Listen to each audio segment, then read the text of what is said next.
Welcome back, everybody. Happy Wednesday to you. The week's halfway over, more than halfway over. Today, we're going to talk about a new concept. We're going to talk about social assets. In the rapidly evolving landscape of professional success, there's a new currency gaining value: social assets.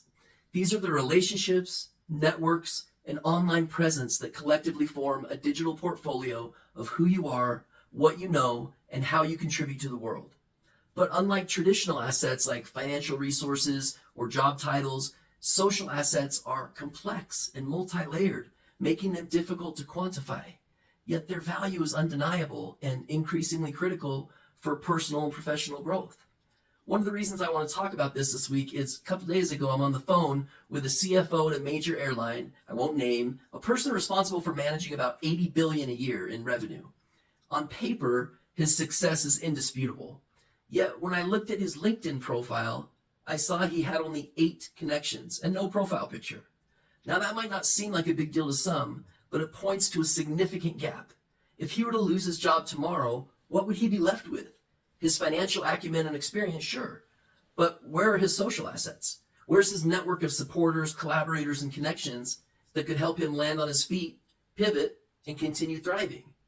This isn't a one-off scenario. It's a growing trend that many professionals face. For years, people have relied on their jobs, their job titles, and companies as their primary source of validation and security. But what happens when that title is stripped away? In today's world, not having a robust set of social assets can lead to isolation, loss of opportunity, and ultimately a serious mental health crisis. You know how I feel about mental health. Social assets are the relationships, networks, personal brand, and online presence you cultivate over time. They are your followers on social media, your connections on professional platforms like Medium and LinkedIn, and even the people you engage with in online forums or community groups. Social assets aren't just about popularity or vanity metrics. They are the relationships that can open doors, provide support, offer opportunities, and keep you connected to the larger world. We're in an era where traditional job security is less guaranteed. Social assets offer a safety net to help you navigate uncertainty. They are the people who will vouch for you, collaborate with you, and present new opportunities when you need them the most. They're the lifeline between one opportunity and the next.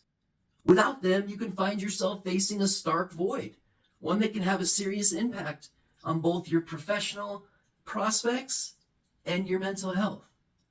Imagine being highly skilled but invisible in a world that values visibility. It can lead to feelings of isolation, insecurity, and even hopelessness. That's why it's so critical to recognize the importance of social assets and begin investing in them now. The loss of a job is one of the most stressful life events a person can experience. For those who lack a strong network of connections, the fallout can be even more severe.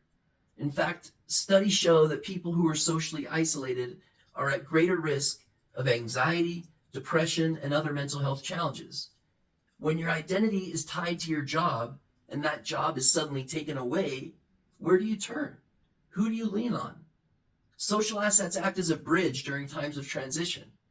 Whether you're seeking a new job, launching a business, or even just navigating personal or professional challenges, having a network that you can rely on offers emotional and practical support.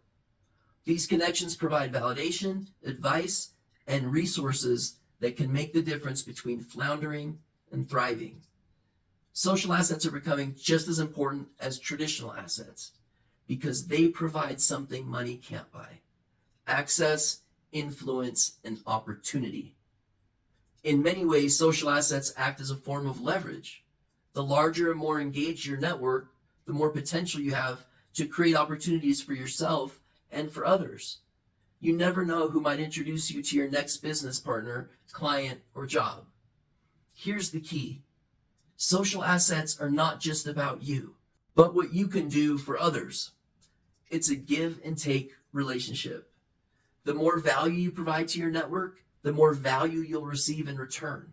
That's why it's critical to cultivate these relationships now and not when you're in a bind and desperately need them. For some professionals, the idea of engaging on social media can feel foreign or intimidating or even scary. I hear it all the time. I don't really get LinkedIn, or I'm not big on social media. But the truth is, in today's interconnected world, learning to navigate these platforms, at least to some degree, is not optional. Even if you don't understand the ins and outs of every platform, you need to learn enough to show others your talents, skills, and abilities. This isn't about posting every day or trying to become an influencer. It's about being visible enough that people in your industry know who you are and what you stand for. You don't need thousands of followers to build valuable social assets. What matters more is the quality of your connections and the authenticity of your interactions. You can start small by engaging on LinkedIn. Make sure your profile reflects your expertise and start connecting with people in your industry. Comment on their posts, share insights, and offer help where you can. Support their work. Showing your own work, share your successes, projects, and lessons learned. This helps others see your value and understand what you bring to the table. Social assets are about building relationships. Social media is not a one-way street. Follow people you admire, engage in conversations, and most importantly, be consistent. Over time, connections will become invaluable. We are living in a time where who you know and who knows you has never been more important. If you're not investing in your social assets, you're missing out on an entire dimension of professional security and growth. In fact, I would argue that social assets are becoming as important as the traditional metrics of success, such as salary, title, or even company stock. While we can't always predict what the future holds, we can build a strong foundation by cultivating relationships that will last through life's inevitable ups and downs. Now is the time to start building your social assets, because when the day comes that you need them, you'll be glad that they're there. And remember, it's not just about building for yourself. Social assets are about creating a community of mutual support. That's something that we all need, no matter where we are in our careers.